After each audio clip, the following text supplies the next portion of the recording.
Happy Halloween sa ating mga followers dito sa YT. Hindi lahat ng mga pamilya ay siguro naman ay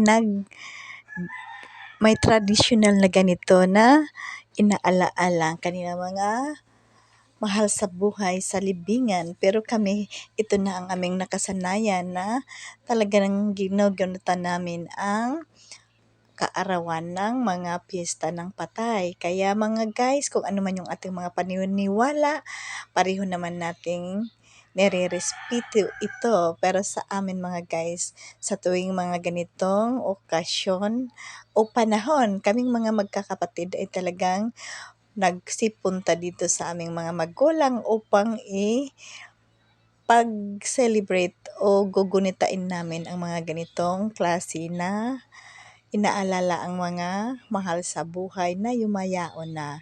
Kaya kailangan mag-love offerings tayo sa altar. Kasi medyo madami-dami ang aming hinahanda sa kanila at ito ay ginaganap namin sa lamesa. Kaya ito ngayon ang aking mga kapatid mga guys. Nagsama-sama kami sa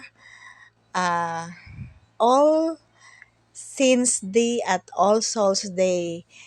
Dito kami kila mama.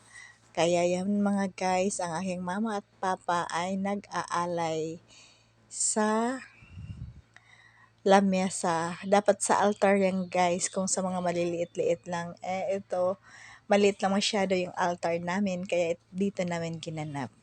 Ayan mga guys, kung ano man yung ating mga paniniwala. Kung hindi niyo pa naranasan ang tricks and treat, para ito, Happy Halloween!